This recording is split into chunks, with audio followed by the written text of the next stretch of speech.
Hello, everyone here, and welcome back to the Tangled Crossroads. We've got another episode here. Today we're talking about player agency, and I have brought back a friend of mine. Go ahead and introduce yourself. Hey everyone, I am the Dungeon Meister, and now I am back at the table once again. Yep, so today we're going to be talking about player agency and how characters can influence story, and we'll probably get into some of the crazy things that happened in the last campaign. I'm surprised you chose me for this episode.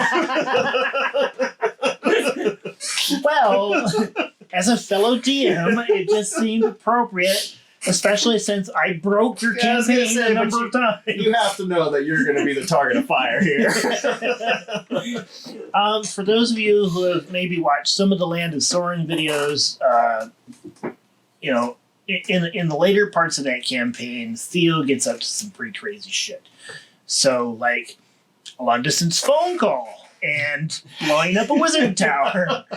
So, yeah. Let's start with the phone call. Sure. Okay. Sure. Yeah, So, we'll save the tower for later. Yeah. Put that on the back burner just a little bit. So, the long-distance phone call, I don't remember exactly what was going on at the time. You know, we had this army that had been attacking coastal villages and stuff, this Sahagin-based or aquatic-based army. And my character, being aquatic-based and from the plane of water originally, was trying to get in contact to try to... I want to say I was trying to negotiate... Yeah, you were... So, at that time period, what was going on was... There was a threat of a imminent invasion from these aquatic people, that they were plotting to invade one of the cities that was in my world. The city was Arcanium, and there was an invasion coming, and you guys knew about this. However, in a previous encounter in the campaign that was clear back towards the beginning almost, was you had encountered one of these aquatic people after a battle deep beneath the coastal waters of the village that you had just fought to protect. Right, I'd gone out swimming and was kind of... Just looking for stuff. Yeah, I was kind of looking to see where they were coming from, and I ran into her. Yeah, and you guys had a very pleasant conversation. Man, unfortunately, you forgot to ask her name. Which is kind of where all of this started. Because then, fast forward back to where we were, this invasion is coming, and you thought, hey, maybe I could get a hold of this person via sending to, maybe talk to them and see if you could, talk them out of it or gain more information, more insight. And I said, hey, that's a great idea. What's her name? And then keep in mind, I'm a druid and don't actually have sending. True. Yeah. We were kind of relying on the party, but then, when it's, who are you contacting? Everyone just kind of looked at each other and then looked at you, and you're like, damn it! But I thought... I didn't get that in the notes. I thought that you had a pretty good idea, and so that's kind of where that session ended, and then when we came back to it the next week, you had kind of concocted this... pretty very well thought out and very well designed scheme of how exactly you were going to attempt to get a hold of this person. I think I spent about 3 or 4 hours writing that ritual thing out. And that was awesome. And that's something that I as a DM, I love rewarding, player creativity and to see this kind of effort. You would almost be cruel to say, I'm sorry, you just wasted 4 hours. I'm not doing anything about it. And so we kind of talked in the session. You kind of talked me through how this was going to work. And essentially what you wanted to do was you wanted to send a message through the waves in the ocean. Right. Because, in the real world, aquatic creatures like whales and dolphins can send messages long distance using the sound waves through the water and through vocalization, because sound travels so much better in the water. So I was thinking, I'm an aquatic creature. I should be able to do this to some extent. I'm from the plane of water. It's probably something I've done before. Maybe not to this extent. I don't know where they are at. They could be anywhere in the world. Yeah, exactly. And part of this ritual, you had kind of, sacrificed an item that was, fairly important to your character to kind of help improve the odds. And so I don't remember the exact ratios, but I think I gave you somewhere in the ballpark of a 30% chance of success. I don't remember if it was 25 or 30, but I think you started off at like 25, and because I gave up the sand dollar necklace that I had, we may have bumped it up. Yeah, you bumped it up to like 30, and I just barely squeaked under it with the roll. I let you roll a D100, let you call high or low for your odds of success, and you rolled the dice, and by some miracle, you landed in the success threshold, and that can only be defined as like a moment that truly shaped the campaign. Because the after effects of everything that had happened, where this message did reach this person, and you were able to come in contact with them again. It completely changed the outcourse of the things that were kind of in motion to happen. Right, because none of that was planned for in your storyline to begin with. I mean, and I think the actual triggering of the invasion of Arcanium was also something that my character was quite possibly a part of, because I made the mistake of, hey, why don't you come to Arcanium and we'll have a conversation? Not realizing I'm basically inviting them to invade the city. And I think somewhere along the lines, part of the reason the invasion had triggered was because one of the items they were looking for was in that city anyway. Right. That you successfully got a hold of this person, got into contact with them. This very elaborate ritual, and against all odds, everything went in your favor. And I'll be damned if you didn't ask her name again. Right? It wasn't until we actually meet the third time that I'm like, what is your name? That's... Kenora was her name? Yeah, Kenora. And she ended up, at the end of the campaign, she was an ally of the group. She was. Yeah, yep. We completely flipped her from being an adversary to being an ally. And that was not the first time you guys had done such a maneuver. The kind of very first quote-unquote villain you encountered was another druid by the name of Astoyo, who... he kind of lived in his own little section outside of the city where he kind of lived in a cave. And he had his own wolf pack that he kind of rounded up and led and lived with. One of which was his daughter. Yep. And he also had a small daughter who was ballpark 8 years old or so. And she was blind. She couldn't see, and she wasn't really talkative, but, you didn't know any of this really in your first encounter. You didn't know kind of his story and what he was about, and you basically just had an opportunity to negotiate with him or just fight him and kill him. I remember pushing the negotiation side a little more because he was campaign wise, he was the first druid that we had encountered since my character's backstory. Because there was a druid in my backstory that we actually never ended up running into. Elusive. Yeah. But Estoyo being a druid, I was like, I want to get to know this guy. I want to know what he knows as far as wild shape and stuff. Because that was something I was trying to focus on a little bit. And I know Percy, another character in the group, was very adamant about wanting to fight.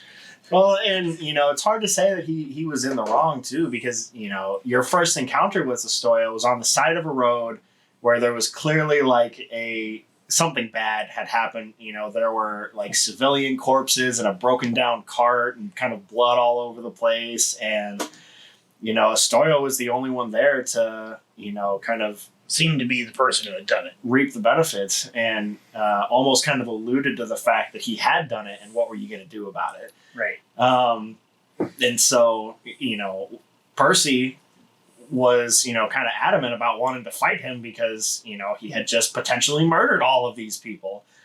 And so I think that was a kind of a first kind of like, I don't want to say like tension moment, but it was a first kind of really dispute between, acting immediately out of assumption and, maybe slowing things down to figure out what was going on. Yeah.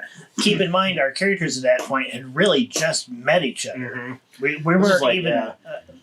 You met him like session 2 or 3. Yeah. It was pretty quick. Yeah, we were only a couple of days into the actual game time. Mm-hmm. So we hadn't really gotten to know each other. So we were basically strangers working together as a group. And here we are having this conflict. Mm-hmm. So, and Estoyo ends up becoming quite important to us. Both him and his daughter become quite important to us throughout the rest of the campaign. Yeah. And it's just kind of like a flowing river, with Estoyo kind of talk to him a little bit and learn like a very, very small portion of information about him where, maybe he's not really as bad as he seems. And you ended up like parting ways from there. Some of you felt good about it. Some still felt pretty bad about it, but kind of leading into, we'll come back to Estoyo in a little bit, but I think that kind of leads into the next big encounter with the dragon. This is a black dragon that we run into. They are in like this swampy, marshy area. It's more of a marsh than a swamp. And they see this black dragon that's just kind of hurling away. And I think we were fighting like giant crocodiles or something. Yeah, we were hunting crocodiles. And, after fighting these crocodiles, you start hearing these loud thumping sounds and trees are kind of shaking. And you look and you see this black dragon just, barreling down, running away from something. And it's got holes in its wings are torn. You make the assumption that it probably can't fly. It's pretty beat up. You can see scales are torn off of it. It's kind of bleeding. And you see that it's running away from a hydra. A hydra is chasing it in this marshland. And the dragon, not being able to fly, starts running over this bridge. And you guys are on the other side of the bridge. And the dragon kind of stops and looks at you, and it looks back at this hydra that's chasing it. And in this moment, I presented you guys with the, what do you do? What do you want to do? It's pretty weak. It doesn't look strong. You think you can maybe fight it. Or, what are you going to do? I think I remember running up to it and yelling, "Don't eat me." and then we fought the hydra. Together with the dragon, mm-hmm. Who eventually became my character's mentor.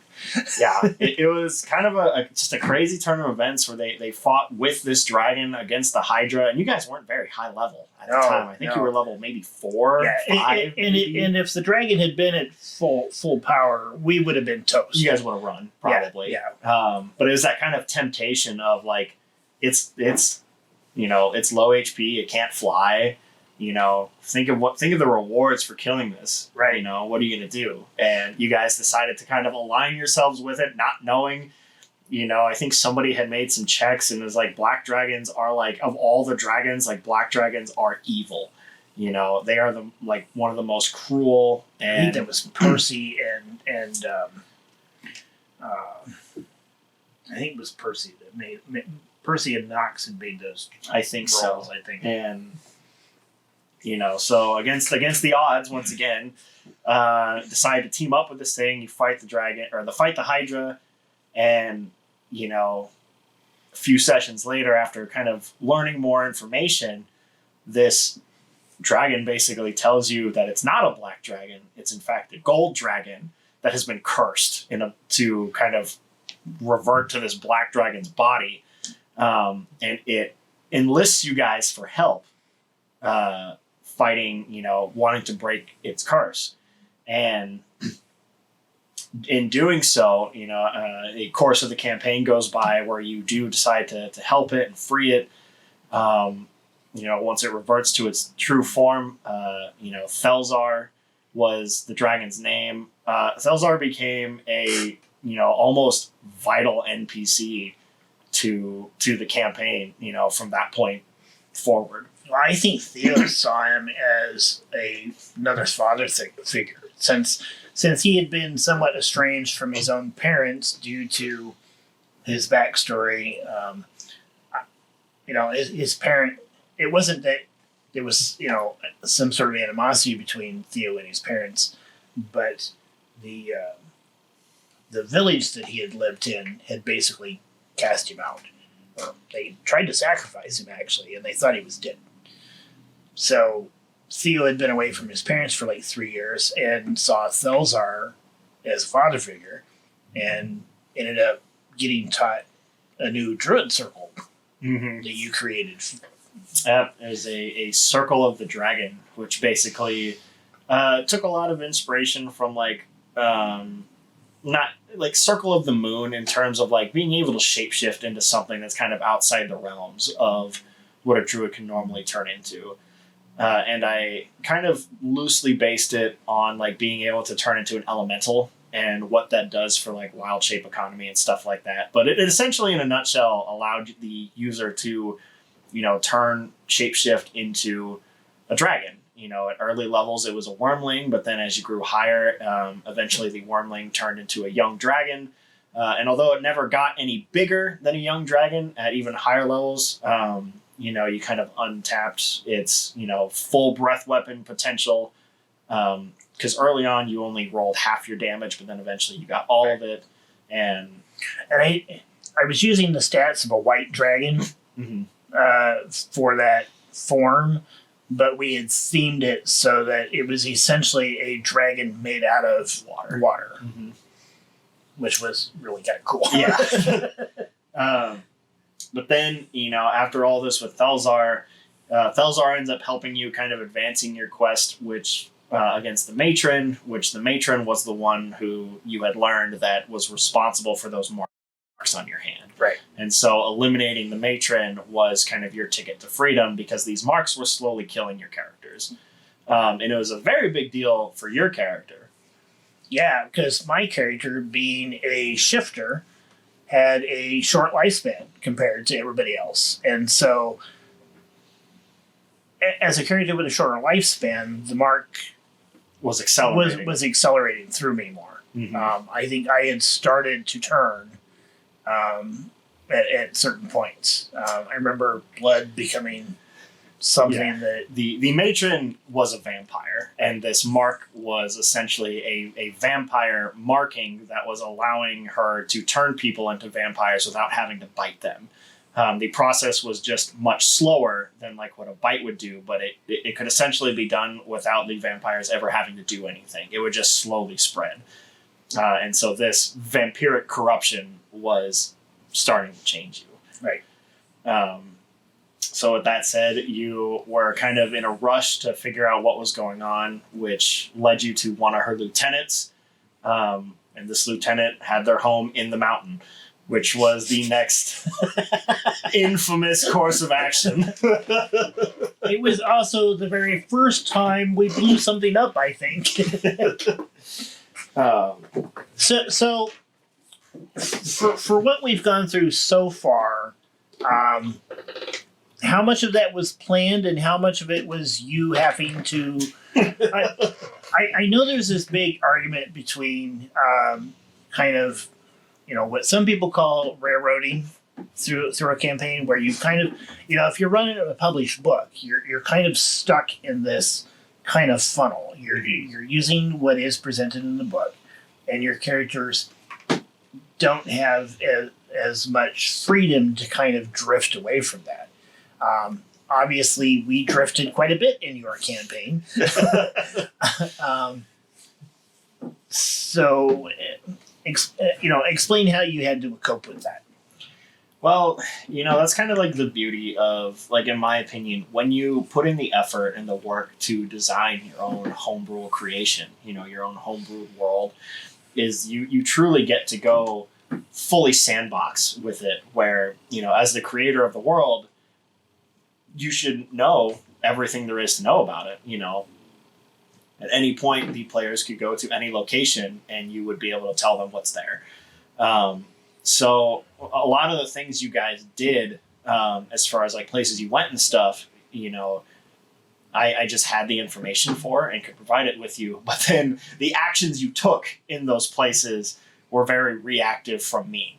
I kind of present you with some of these choices, like with, are you going to save the dragon or are you going to kill the dragon? That is one of those where it's like, I don't have what comes next immediately planned, like I kind of do in a way where it's like, if you choose to save it, then you guys will fight the Hydra together with the dragon. If you guys would have chosen to kill it, then the flip would have been true. You would have fought the dragon with the Hydra. But then the Hydra would have just attacked you afterwards, And so things like that are a little bit easier to react to, but then you get into the craziness, like what happened in the mountain. Exactly. That just, there is no way you can truly prepare yourself for what comes there. So let's get into that story. We had Thalzar with us. We had Astoyo with us when we did that. When you initially embarked, yeah, right.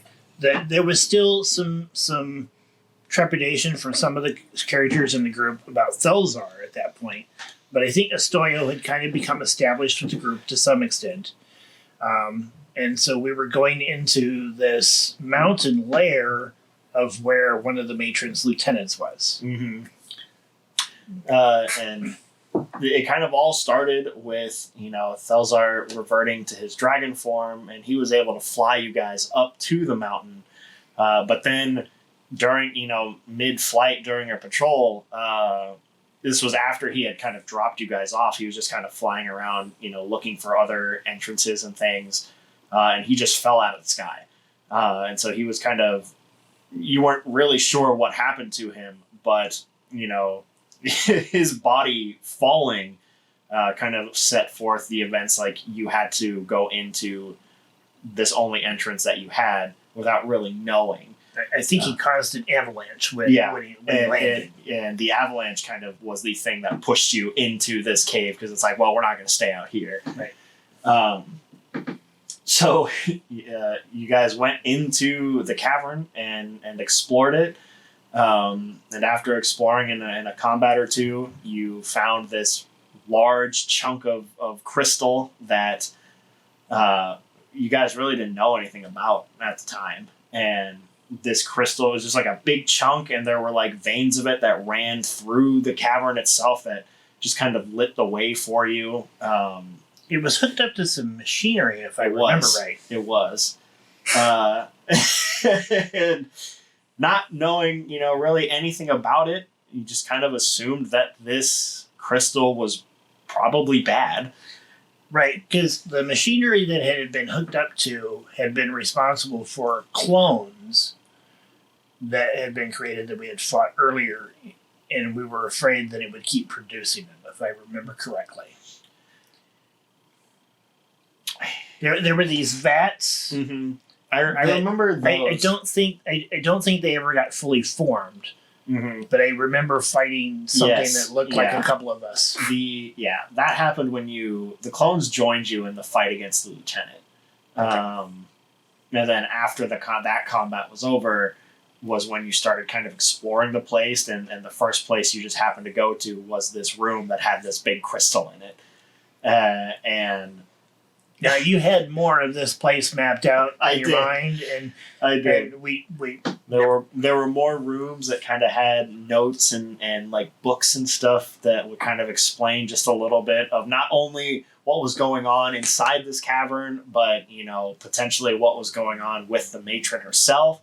But the first place you guys had stumbled into was this crystal, and what happens to the crystals. So we obviously we felt like we needed to get rid of this crystal. I think there was quite a bit of discussion about it.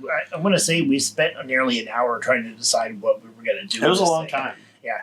And so it came down to myself and Astoyo casting Moonbeam on the crystal. Mm-hmm. And Drex thunderstepped. Right, and Drex thunderstepped, destroying the crystal, which triggered basically the explosion of the entire mountaintop.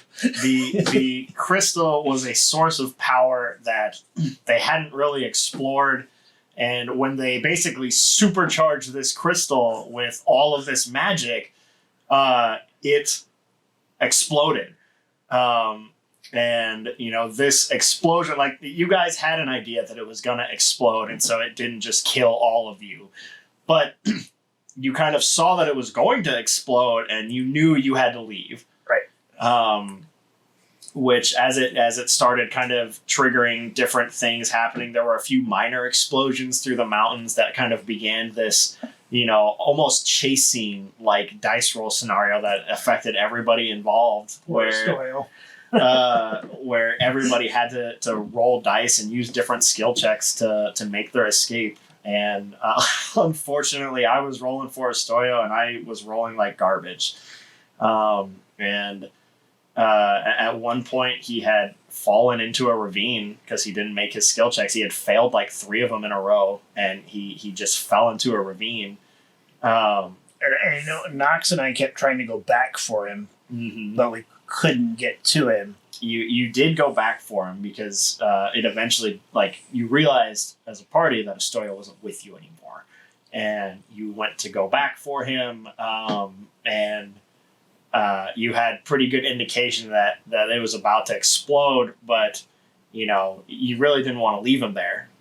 And so you kind of had to do another ingenuity moment of using, I think you used control water.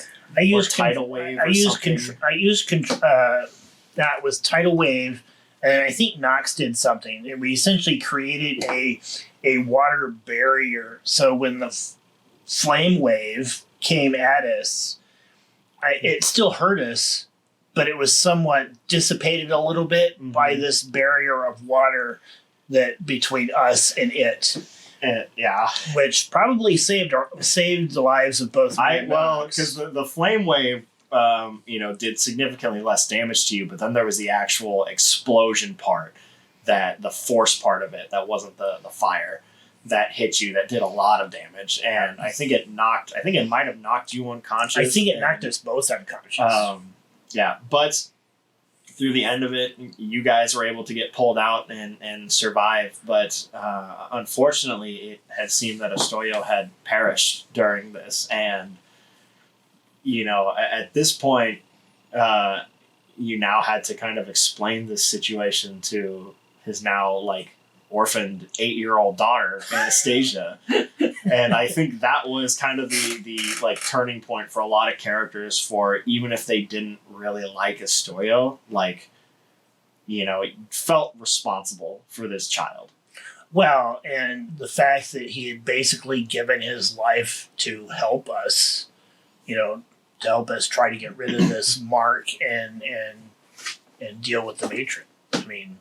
He if I remember right, he essentially was trying to negotiate for something in. He wanted something out of it. I don't remember exactly what it was. He was looking for information, which this is probably the first time that I've probably brought it to light with all the pieces together. But he had journeyed to help you because he was looking for information. While he was looking for information about one of the other lieutenants, because one of the other lieutenants was the kind of werewolf that cursed them. And he was chasing after him. Yeah, I don't think we ever found that out. Because, Cashin, which, Cashin was the werewolf that had put the curse on his family. And so he was chasing after him. I see. He was also the one that was stalking Percy. Yeah. Which, yeah. But yeah, the whole blowing up of the mountain was probably not something you had planned for. No, and it did have its alterations on the campaign, which afterwards you guys had that whole ordeal with Nick in the city. Oh yeah. Which that whole planning process was just had to be kind of totally shifted because now the situation had changed, where now the resources in the mountain are no longer easily accessible. Okay, so let's talk about Nick a little bit. Do we? Do you want to? What was Nick's original purpose?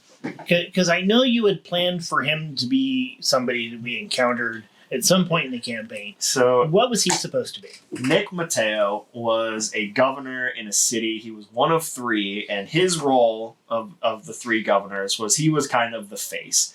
You know, he was the one who did a lot of the talkings. He was the diplomat, the negotiator. He was all of that. And he wanted to talk to you guys about kind of potentially harvesting and using this resource, which was divinite, which was a mineral that is exclusive to kind of my homebrew world. That divinite is like divine energy left over for when gods did battle a long time ago and had basically condensed itself into this hardened crystal. And when you blasted it with spells, you kind of chain reacted this like contained divine energy. That is what caused the explosion. But he wanted to use it and claims that he wanted to put up like a barrier around the city made of divinite so that gods could not get in, you know, in case they ever decided to come back and wanted to wage war on humanity again, or not on humanity, but on the world. This city would be safe because it would be protected with divinite. But he was supposed to be somewhat of an ally, right? Initially, yeah. He was kind of positioned to be an ally, but he was this very arrogant, very cocky, you know, charismatic character who just thought way too highly of himself and kind of rubbed some of you guys the wrong way. So I think Percy and Drex and Nox were kind of on his side. They kind of agreed with him. I know Theo, my character, was very much against him and probably drove that message quite a bit, and kind of because I didn't like the idea of trying to cut a city off from the gods. You know, how would clerics work? Mm-hmm. You know, how would druids work? If these characters couldn't contact their gods, their abilities wouldn't work. You know, that was kind of where Theo was coming from. You know, it just seemed wrong to cut this city off from the gods. But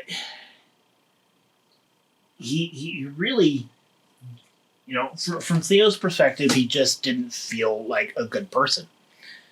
So we ended up pretty much turning him into a villain. Almost. I wouldn't say he necessarily became a villain, but he was definitely a rejected ally.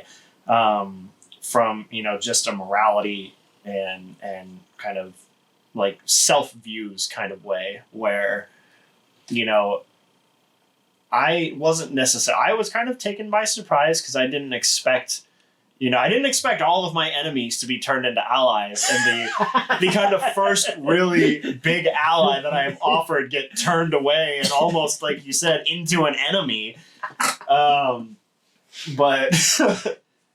But yeah, you didn't end up agreeing with him, and you chose not to side with him in his cause, which again was another kind of thing that ended up kind of shaping the story, because then, you know, that kind of plot line that I had maybe thought about going down was, you know, no longer, well, it had already been tampered with the mountain exploding, and now it's kind of almost out the window because of you know, you didn't want to side with him. But, you know, now this whole town, and we ended up interacting with the other two governors. I think one more than the other, but yeah, but it had this whole Mos Eisley feel to it. It really seemed like, and I want to say they were all thieves, the guilds that were basically running the city, but it really kind of had that feel to it to some extent. It was protected. You know, one of the governors, the one that you guys interacted with the most, she was kind of the one that oversaw the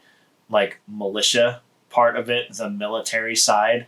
And then the third one, which you guys never really interacted with, was the, like, he controlled the underground. You know, he was kind of the behind the scenes, black market, you know, like Thieves Guild, kind of kept the Undercity in check so that there was this unison of like agreement between like good and evil, where the city itself was fairly neutral, but from a morality standpoint, you could view it either way. Is it corrupt because the higher powers are siding with the dark sides of the city? Or is it a sense of peace? There's no fighting, there's really no crime, everything just kind of happens in the background. And so the city itself was designed to be kind of a morality question. And a lot of the characters that you met there were very gray. Very gray area. I remember the bar that when we first got back, I think it was when we came back from the mountain, or maybe it was before we went. We had that encounter in the bar with the... it was right when you gnolls, I think. Yep. Like, gnoll... The Nokuza. Yeah.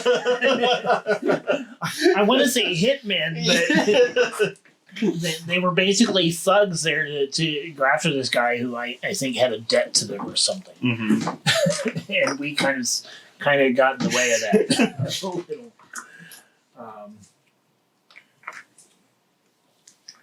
So let's jump ahead a little bit. Mm-hmm. We got to talk about the tower. Okay. So real quick, before we get into the tower, I do kind of want to go back just a little bit to Anastasia. Okay. And the events that led to the tower. Oh, yeah. So as we had kind of just talked about with Anastasia, she was Estoyo's daughter, and you guys had kind of really taken her under your wing as feeling a little bit responsible, for her in we essentially adopted her into the group. Yeah. After Estoyo died, seemingly the curse on the family had lifted, and her eyesight came back to her, and she could see again. And when she could see again, she became, the more time she spent around you guys, the more kind of out of her shell she came, and kind of, really kind of blossomed into a young girl, who just was all about the chaotic fun that children like to have. And so I really felt like you guys had grown pretty attached to her pretty quickly. We had. And one of the rewards, I had you guys fight these big tunnel worms, and they were essentially your version of a purple worm, I think. Pretty much, yeah. They just kind of burrow their way underground, and they just live in mountains. And just for fun, because I hadn't really done any big magic items. After the combat against them, I had everybody roll on the magic item chart to figure out which magic item chart you were going to land on and which magic item you were going to get. And so there were, some pretty cool items thrown around, but none more iconic than Drex, one of our players, got the deck of many things. And when he got the deck, I had him roll again, and he got a full deck. It wasn't half a deck or 10 cards or whatever. He got the full thing, the full shebang. And Drex, Warlock, but he was very much in the vein of Grog from Critical Role. Yeah, I would say that's a fair comparison, yeah. I think he had a higher intelligence than Grog. Barely. But, he drank a lot. At least until he couldn't get drunk anymore. But, Drex had the deck of many things. And, I think, the kind of first, the wave of excitement, I think one of the cards was pulled, pretty much immediately almost. Very soon after the deck had been acquired, he had pulled a card from it, and it was something good. I think most of the cards he pulled were pretty good. Yeah.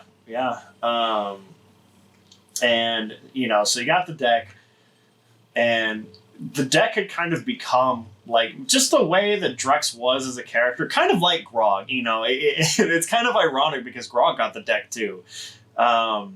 He's just one of those characters that you don't really know if you trust him with an item that powerful. One of the most dangerous magical items in the game, given to one of the most... given to a drunken fool. Basically. The happy-go-lucky, good heart, but... small brain. Yeah, and, because of that, the deck had kind of stirred up a lot of conversation in the group about, like, you know, every time he'd be like, what if I kind of feel like pulling one? And everyone would be like, no, like, don't pull another card. We were very nervous about that. Well, you guys had gone back to your keep at one point, and the keeps that we got from Zelzar. Yep. Who we wouldn't have had that keep had we not, had you not helped him. Yep. And the deck had just caused such a stir, and you know, Anastasia was a child. You know, she wanted to see what all the fuss was about, and so I rolled a sleight of hand check against Drex's perception, and he didn't pass, and so she ended up swiping a card from the deck. Now, you didn't trigger the effect right away, if I remember right, because her and I were out kind of by ourselves. We had gone out to the moat. I was kind of teaching her some things about swimming and shape-shifting into aquatic creatures, if I remember right, or we were talking about her or something. Because her being a druid and being able to shape-shift as well, you know, having gotten that from Estoyle, I had kind of taken on the job of teaching her about druid ways. Mm-hmm. You and Al. Yeah. And that's when you trigger the card. Well, so she hadn't, like, in my vision of it, she had taken the card, but she hadn't looked at it yet. So she didn't know what it was. And until, like, in my thought process was until she flipped the card over to reveal what it was, the effects weren't going to trigger. But yeah, when she was with you kind of sitting out by the moat, you know, she kind of showed you, like, that sheepish smile that kids get when they're like, hey, I did something you want to see. And she showed you that she took a card, and then as soon as she showed you what it was, I think we at the table for the first time flipped over the card. I knew what it was, but you know, I had picked the card at the top card of the deck. It was totally random. You know, it could have been anything. I took the top card and I looked at it to see what it was, and then, you know, this moment happened and we flipped the card over, and it was, I think it was the Void. Maybe? No, it was the Donjon. The Donjon, yeah, that's right.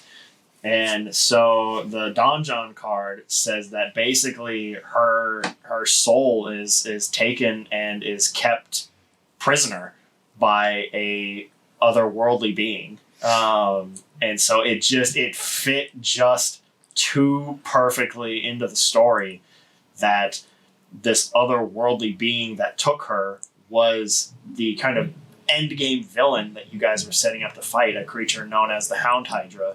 Yeah, an immortal who was stuck in the plane of water and was trying to figure out his way out.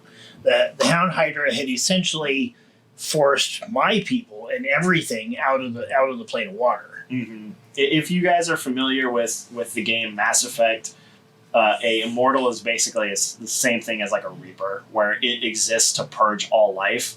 But a long time ago, the gods sealed them away in kind of their own pocket dimension. But there was a world event that had happened, and one of these immortals got trace of it, and it tried to jump from its pocket dimension into the material world, and it missed. And it landed in the plane of water, where it began kind of its conquest to not only purge life in the aquatic plane, the plane of water, but also figure out how it could then get from the plane of water to the material plane.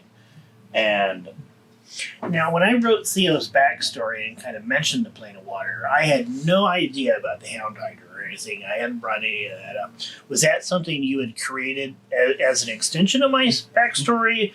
Or was that something that you had kind of thought about as far as the overall plot of the campaign when you were putting it together at the beginning? And it just happened to work? A little bit of both, where it was, you know, influenced by your backstory. I didn't expect it to be tied in quite so closely as it ended up being. But, you know, I kind of knew at the beginning what I wanted to do with, like, all these water attacks and stuff, and I wanted to include the Hydra in there, because you guys had gotten hints about it as early as that Hydra fight where you found the staff. And the staff had the markings of the Hydra on it. It had, like, the religious cult symbol, basically, on the staff. Right, and this was an aquatic staff that I could use to control water, and it had these squiggly tentacles, and we gave it all sorts of nasty names. Yeah. But, you know, you were kind of the one who really tied in the importance of the plane of water to your character. If your original, home in the plane of water hadn't been so important to you, who knows how that would have shaped, just how far you would have gone to fight the Hound Hydra. But kind of going back to Anastasia, once her soul, her being had been taken, that was a point where the campaign kind of really started kicking into like the final phase. Right. I remember Theo getting up and running and screaming, going into the keep. I don't remember who he was yelling at, probably Thelzar or something. And it's not being picked up. But, and screaming out that she was gone. Mm-hmm. And that kind of triggered this whole cascade of events that led us into eventually going after the Hound. In like complete irony, like the very next card that was drawn out of the deck was the card that gives you the wish, like a wish, and you had wished to know the location of where she was at. Yeah. And that revealed that she had been taken by the Hound Hydra. I think that's another one we debated quite a bit on the use of. Mm-hmm. Because I think we talked about maybe using the wish to bring her back, but we weren't sure if it would actually work. Mm-hmm. Based off of the way the donjon works. But yeah, that I think it worked out better with us finding out where she was as opposed to anything. So now that we have the context of where the deck of many things came from, and why the kind of acceleration of the campaign started to happen, where the group's kind of deep connection and attachment to Anastasia and like prioritizing her safety, that kind of kicked off the end game events, which leads you to the tower. This leads us to Talara's tower. Now, Talara's tower is this wizard's tower out on this island. In the middle of a storm, in this magically generated storm, we ended up having to put together a pretty hefty crew, most of which were characters from my backstory. Characters from your backstory, characters you had met kind of along your journey. Yep. The captain of this ship was the very first quest you guys ever took as a party, was to cross, this little, like cross the ocean, but not like a super long ways, to go from this little port town to Arcanium. It's like crossing the Adriatic Sea. It was this it was the ocean, but it was this bay type place. And you had gotten a captain, Captain Lisa, to sail you across here. I think that's where we ended up with the butt touch. Yep, that was the butt touch. And so, Lisa had kind of she wasn't as tied to you guys as like Anastasia was, but I mean, she was a pretty big character, having known her for so long. Right. She was the captain of this boat that you guys had been gifted to make this journey. Right. And we had gone to Stanton, which is, it's not where my character was from, but it was close. I had spent several years there and kind of gotten connected with this group of people that were about my character's age or a little bit older, who had kind of taken care of me before I had gone off to become a druid. Who was Sebastian Flounder, who was a kind of like the Fagin character of my character's story. Mm-hmm. And then several of my friends from Stanton who had worked on boats and stuff, because Stanton was a big port city. And so they were on this ship with us when we went down to the island. Kai's brother. Yeah, Kai's brother. His brother was on the ship. You guys put together a pretty big crew to journey to this island of people that you trusted and people that you had known for a long time. Yep. And so we get down to this island, and we got to go through this tower. And the tower was, Talara is a exceptionally powerful wizard who has been around for a very, very long time. But she was a divine knight, right? Yes. Okay. Yep, and divine knights in my world are basically just people chosen by gods to, uphold their, religious moralities and stuff. And so she was chosen by the god of magic to be his divine champion. But she really just didn't want anything to do with anyone and just kind of wanted to live on her island in peace. But when you guys had gone there, she knew why you were there and, could really get behind your cause, but, you had to go through the same trials everybody else did. You had to climb her tower and get to the top if you wanted to talk to her. And so each floor of this tower that you guys went through was different from the last. Some floors were combat, some floors were puzzles. And as a player, I am very bad at puzzles. I have some short-term memory issues, so being able to understand puzzles is a struggle for me. And they frustrate me very easily. And I made this clear ahead of time as we were going into this, but I was willing to try. Yeah, and you ended up climbing, I think, and got to floor 5, where floor 5 you had entered into the restroom. Not a bathroom, a room of rest, I should say. Not a restroom, but a room of rest. And when you guys were trying to rest in there, this place had basically been the puzzle for this floor, was the room of rest. It kind of put us into this Groundhog Day type scenario. Mm-hmm. And you weren't quite sure what the conditions were to get through the puzzle. You had kind of trialed and errored a couple times, in the room. Now, how many floors were actually in this tower? Who knows? How many had you designed? My original plan was 10. 10 there was going to be 10 floors. And this is about halfway through. It was halfway, yep. And that's kind of where I designed it in mind, where I figured about halfway through there was really only one big combat. But some of the puzzles you guys used spells and stuff on to get through. And so I figured... We were all pretty well tapped out at this point. I figured right about floor 5 would be the spot where you would probably choose to rest. And so I had kind of put this puzzle in this room of rest intentionally, hoping that this would be the case. And the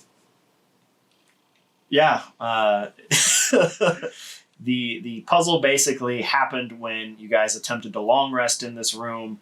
The inside of this room was basically like a luxury tavern hotel type spot, where it's like, really nice beds, very big living space, just a very cozy place. And when you would attempt to long rest, you guys were basically visited through dreams, which ended up being the puzzle of this room, that presented challenges that, you had to overcome, and overcoming them was the kind of solution to the puzzle in a way. So the first time that we tried to long rest, I ended up getting visited by Leviathan, who was actually one of your gods. Mm-hmm. Yes, he was a god in my world. Specifically, was kind of like, even though you weren't a super religious person in the way that like a cleric or a paladin is. Like I would say that saying Leviathan was your god was a pretty safe assumption at that point. Yeah, and basically got it to see, mm-hmm. if I remember correctly. I'd interacted with him somewhat a couple of times during the game.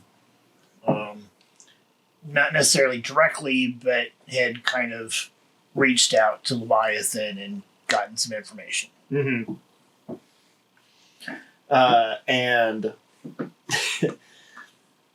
And after kind of going through this dream sequence, the first night, everybody failed the puzzle the first night. Everybody. Which then kind of led us into night 2 of doing and trying to long rest again. Because after everybody failed, you were not rewarded with the effects of a long rest. So you guys did it again, and what happened on night 2? So on night 2, I think everybody had gone through their thing, and I think I was the last person on night 2. Mm-hmm. I was visited by my father, my adopted father. And I basically ignored him. You know, he was trying to be very nice, trying to, you know, I don't remember exactly what he was saying to me, but I essentially ignored him. Now, I was very frustrated going through the second one because, you know, listening to what was happening to everybody else's table, I really couldn't figure out what was going on. I was kind of stuck. And so as my father is talking to me in this dream sequence, you know, and I'm just trying to think, okay, what am I going to do to get out of this damn room and get a long rest? Because there's no way I'm going to be able to continue in this tower with all of my resources basically gone. I don't think I had any spell slots left except for maybe like 1 or 2 first level spells. I didn't have any wild shapes left. I was basically tapped out. Mm-hmm. I think I'd also taken some damage from the combat that we had. I think, or something. But You guys were pretty drained. yeah. So all I was thinking about was, how am I going to get out of this? While my father is basically trying to have this heart-to-heart conversation, and I'm not wanting to have anything to do with it. And so I look around the room, and I see Drex laying over there. And I know he's got the deck of many things. I get up. My father is still trying to have this conversation. I go grab the deck of many things, and I pull all the cards, and I throw them out on the table. Now, I have a physical copy, or a physical prop for the deck of many things, and I actually pulled out all those cards, and I just dumped them on the table. Yup. Oh, and you can imagine me, the dungeon master, like, oh, no. So we picked up the cards, and we put them back in the order that they, like, because they weren't like thrown and sprawled across the table. They were just kind of... They were kind of in a pile. Yeah. And you could kind of figure out which one was which. It's easy enough to put the deck back together in the way that it should have been. And so I started flipping cards off the top until we got to one that would inevitably cause the stack to stop. And I think we drew 6 cards before we got to... And most of them were pretty good. Some of them we kind of ignored, like the flip alignment and stuff, because we didn't really... Yeah, we don't really... I mean... Alignment is present in your games, but it's not like... It doesn't really dictate the characters. Correct. And so we kind of ignored a couple of those, but we ended up stopping on the void. On the void, and that's the one where your soul gets transported to another plane. However, the tower kind of existed within its own like pocket realm. And so when an outside force was attempting to interact with this inside force that was the tower, immediately Talara knew about it. And so she like stepped in to intervene to basically stop the effects of this card from happening. But the two forces colliding basically opened this rift. And the rift that opened was a rift to the plane of water. The creature trying to take your soul was the Hound Hydra. And so... Now, I wasn't entirely certain all of this was actually happening because we were technically still in the dream state when I drew those cards. But it ended up having an actual effect on the tower. Yeah. And with not really a whole lot of time to do, Talara, again, like I mentioned earlier, knew that you guys were there for this reason. And so you didn't really have to plead your case to her. She kind of just immediately jumped in to help. But she jumped in, said, "We got to go." And she teleported everyone out of there as this rift opened and out started to emerge the Hound Hydra, which ended up destroying and breaking my lovely tower only halfway through. But this, the end game was here now. The Hydra was here.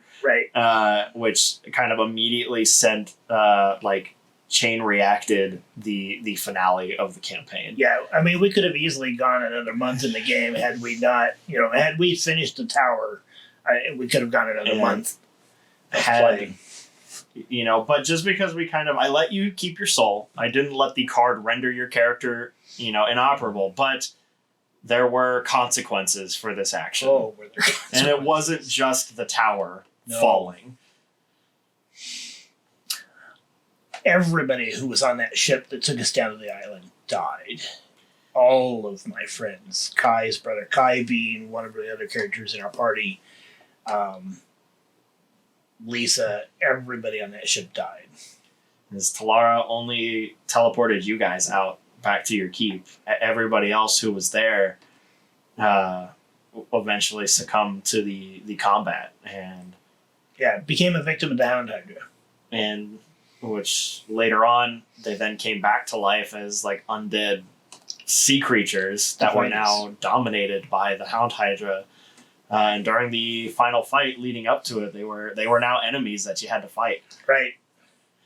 So that's kind of like a very quick point-to-point recap of all the major events. But, every single one of them was that we talked about, from the mountain, Astoyo and Thelzar, the tower, the deck of many things. All of those were just unplanned, unforeseen things that had just huge ripple effects on the entirety of the campaign.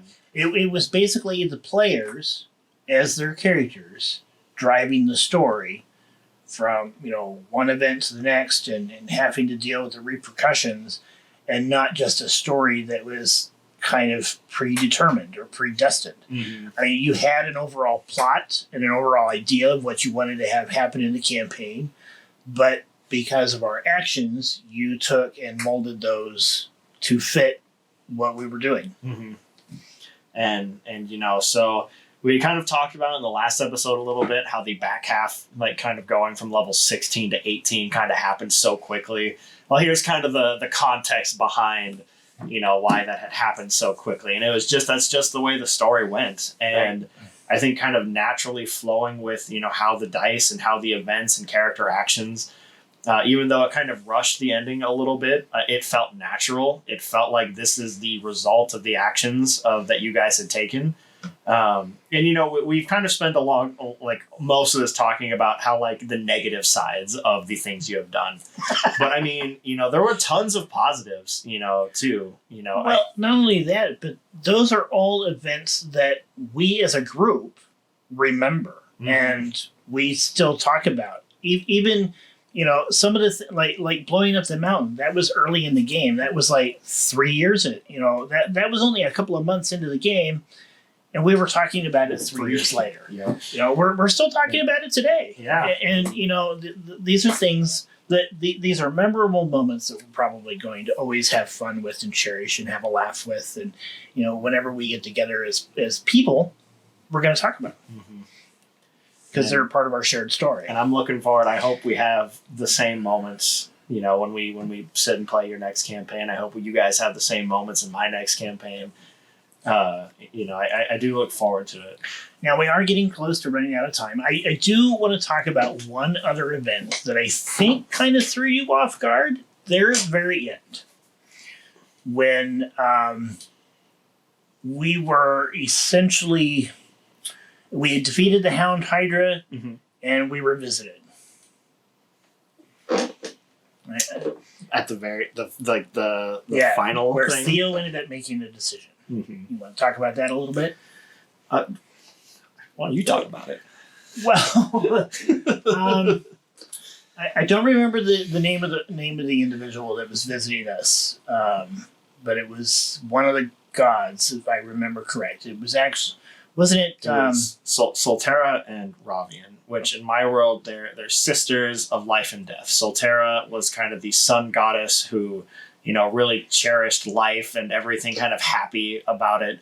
And Ravian was the flip side. She was the goddess of death and kind of embraced the kind of darker sides of life. They're like the yin and yang of the world. And they kind of gave our group a choice. Because in the end, you ultimately defeated the Hound Hydra. You guys were victorious, and you had basically done the gods a very big favor by killing this thing. And so at the end of it, they had chosen to grant you, a boon, basically a wish that could go beyond normal wish spectrums. Right. And you were given the choice of, earlier when we had kind of briefly talked about it, but kind of glanced over it, where there was a large scale combat where the Hound Hydra had first appeared. They basically had a huge map of the continent, and they had a huge war council meeting, and they got to decide where all of these allies that they had gathered through the entire course of the campaign, and even some new faces that they hadn't met, but had come to this council meeting to acknowledge the fact that this is a world level threat. We ended up losing quite a few of those people throughout the combat campaign that encountered. Yeah. You guys got to choose where on the map you wanted to kind of deploy all these people, and then we would die roll to see how successful they were at defending or attacking. It was almost like an old school war game. Yeah, they had a map, like a strategy, had top-down strategy. Yeah. And some of these people that got lost were not just important to us as characters, but they were important to the world. Mm-hmm. They were pretty important political figures, like Godwin. Mm-hmm. One of the members of Metallic Council was lost during that fight, and then several others. Well, and that choice specifically was, basically one of two rulers, either Queen Serenia, who was queen on one half of the continent you're currently playing on, or Godwin, who's part of a council that rules an entirely other continent. I think that one was probably the big one in terms of how many people this is going to affect. Right. But, something condensed down, you guys were probably in control of somewhere between 30 and 40 people during that battle. And they were all people you had met at some point over the course of the campaign. Because we had built this entire war coalition to essentially prepare the continent for this invasion. And a lot of them did perish in the combats. They didn't make it. And at the very end, you were presented with a choice of, which side you wanted to. They told you they would bring back one group. They would either revive everybody who died in that continental wide fight, the large scale fight, where although maybe those characters weren't as important to you, they were important to the world, the continent, the country. Or you could bring back everybody on the ship who was lost, which was a much smaller group of people, but had a much higher sentimental value. Yeah, we were much more attached to everybody on that ship, between Lisa and my basically my family, Mm-hmm. my adopted family, and, Kai's brother and everything. Mm-hmm. But there was also a price. One of us had to essentially become a Divine Knight. Mm-hmm. Had to step into the role of, basically, as somebody who has lived through this, had to step into the role of ensuring that it doesn't happen again with divine blessing. And you could either choose to side with, become a Divine Knight of Solterra or a Divine Knight of Ravian. And in doing so, they would revive all of these people. So we end up choosing to bring back the group from the continental fight, because I believe it was mostly because we felt like they were more important to the world. And while it was sad to lose all these people that we were personally attached to, the loss of all these important people would have left a power vacuum on this continent and had probably brought chaos.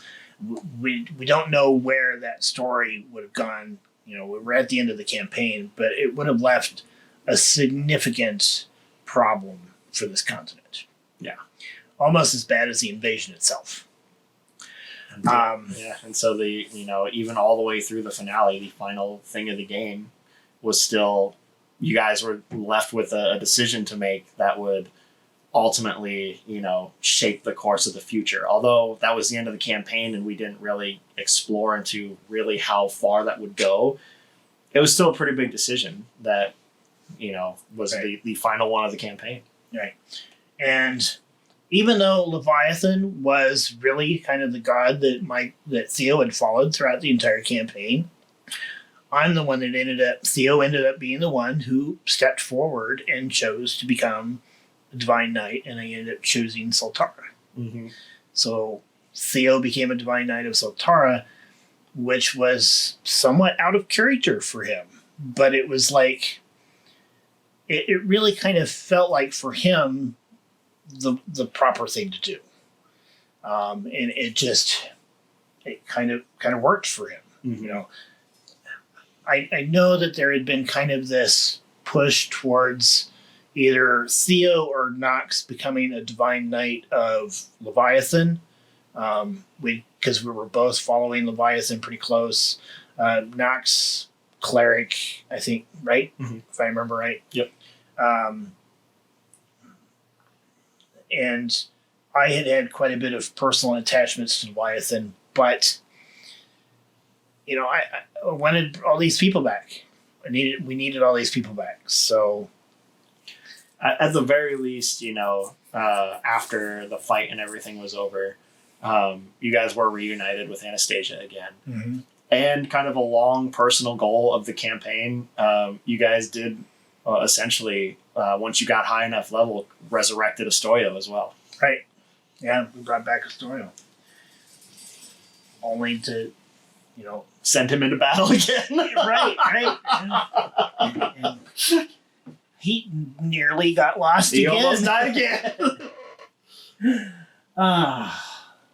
Well, we had to fight against Anastasia there for part of that fight as well. Because she was controlled. She was being controlled by Gil. Mm-hmm. Yeah. So much player agency. I mean, that's kind of the beauty of that game and that campaign. And one of the things I liked about it so much is that so much of our player actions and character actions really drove that story. It goes back to this whole idea and this concept of D&D as group storytelling. Mm-hmm. You came up with the plot of the campaign and had an overall idea, and then we messed with it. Yep. So, I think we both know that we both really enjoyed that campaign. Was there ever a point other than maybe blowing up the tower that you felt kind of overwhelmed with some of the choices that we made? Not really.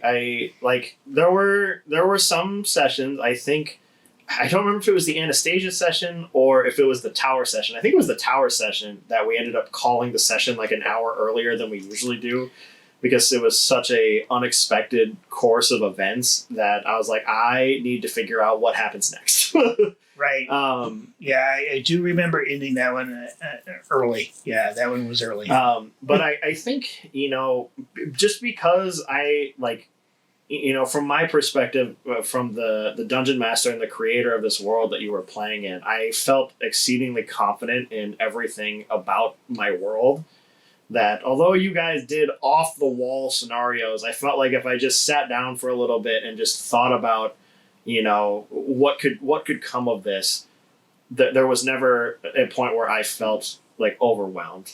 There were times where I did have to sit down and think like, oh, okay, what comes next? Right. Because it was something that was, pretty far out there that I just didn't plan for. But and you did a lot of background work for the world too. I mean, you basically had ideas for what everything was where and who we could interact with. I mean, I know we kind of came up with some random things here and there along the way, but for the most part, you had a lot of it worked out. So while you did all that work up front, there's so much of that continent left that we could explore later. Mm-hmm. And even though that's all just the background work, because really having all that background established is what paves the way for the players to just do whatever the hell they want. Yeah. So, but yeah, like I said earlier, I'm looking forward to doing it again on a whole new continent with whole new faces. Yep, and being also in a campaign where you're the player. Yeah. you get to run me through Yes, I cannot wait. I'm looking forward to it. Well, I think we have gone over time for this one. It was great having you back. Yeah, anytime. So we're going to go ahead and wrap this one up here. Thank you for joining, and until next time, everybody have a good one. Goodbye.